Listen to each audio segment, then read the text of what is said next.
আমি ভূমিকা পালন করব এই প্রত্যাশা রেখে যারা প্রাণ দিয়েছেন, যারা জখম হয়ে জুলুমের মধ্যে পড়ে আজকে বিভিন্ন জায়গায় চিকিৎসা দিচ্ছেন, তাদের প্রতি আমাদের দায়, তাদের প্রতি আমাদের ভালোবাসা, তাদের প্রতি আমরা আমাদের ইচ্ছা এই সংগ্রামীকে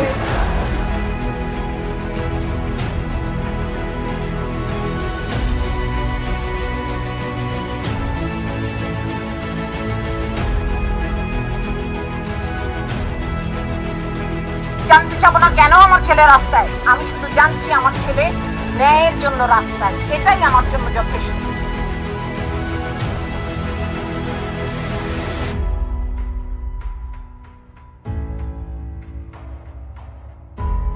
আন্দোলনকারীরা যদি আলোচনা করতে চায়, আমি এখনো রাজি, যে কোনো সময় তারা আসতে পারে, আলোচনা করতে পারে, দরকার হলে তাদের গার্জিয়ানদের নিয়েও আসতে পারে।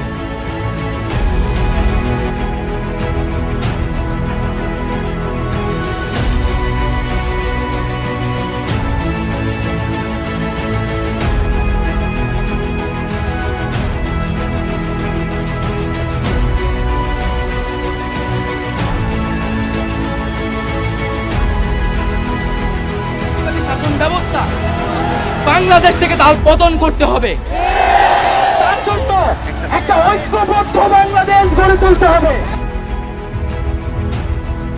আমার শহীদ ভাইদের বিচার চাইতে আসছি। এটা হবে, তারপরেই তো মানুষজন বাসায় যাবে, তার আগ পর্যন্ত তো মানুষ বাসায় যাবে।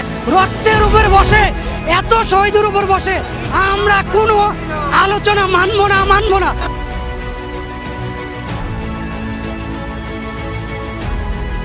আমরা স্বাধীন দেশে বসবাস করে আমরা পরাধীন হয়ে আছি।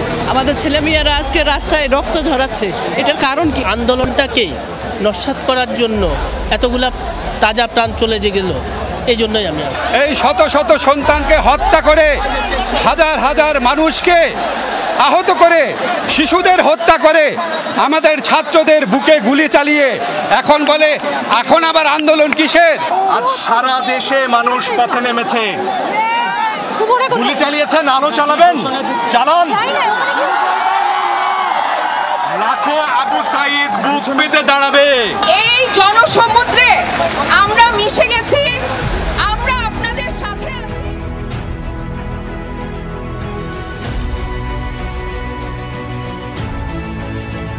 আমাদের ভাইয়েরা যারা মারা গিয়েছে তাদের হত্যার দাবি চেতে এসেছি। বঙ্গবন্ধুর যে আমাদের আদর্শ শিখে গেছে সেই অনুযায়ী আমি বলতেছি, লাশের উপর কোনো আলোচনা না, এটা ওনারই উক্তি। ঘটনার থেকে এসেছি, গত বেশ কিছুদিন ধরে যে ঘটনাটা ঘটছে, কোটা আন্দোলন থেকে এটা এখন জাতির আন্দোলনে পরিণত হয়েছে। দেশপ্রেমের রক্ষায় যারা আমরা শপথ নিয়েছি, আমাদেরও এদের সাথে যুক্ত হওয়ার জন্য আমাদের দায়ভার আছে।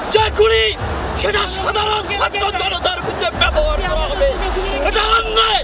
সহযোগ যেমন চলবে, এই পথে আমাদের বিক্ষোভ এবং গণ অবস্থান কর্মসূচিও পাশাপাশি চলবে। পাড়ায় মহল্লায় আপনারা বিক্ষোভে নেমে আসুন এবং গণ অবস্থান তৈরি করুন। আমরা অতি শীঘ্রই মার্চ টু ঢাকা ঘোষণা করব। আমরা 24 ঘন্টার আলটিমেটাম দিচ্ছি। সকল পাবলিক বিশ্ববিদ্যালয় খোলার হলগুলা খুলে দিতে হবে।